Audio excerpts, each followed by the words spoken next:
People often come to me and ask, can I recommend a financial advisor? And the answer that I usually give is, please choose a Sebi Registered Investment Advisor or an RIA.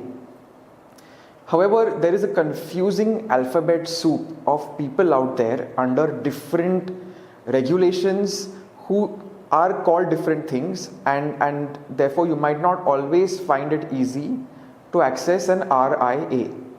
For example, there are people who work for banks. They are called relationship managers or RMs. There are people who have their independent practices, but they distribute mutual funds. They're called mutual fund distributors. Often the term wealth manager is thrown around, although there is no clear regulatory definition of that word. There is a category of people called portfolio managers. There are research analysts, and so on. It's a confusing alphabet soup.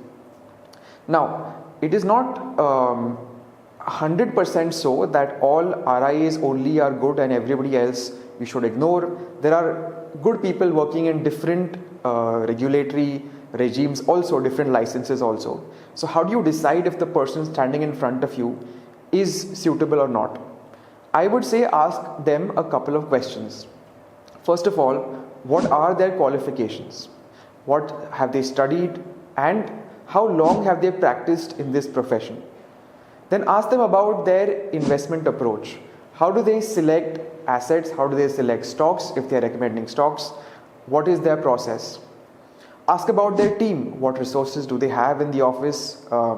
What talent do they have? Ask about how they're going to be paid. If somebody is not transparent with you about how much they're going to be paid and how they're going to be paid, that's a big red flag.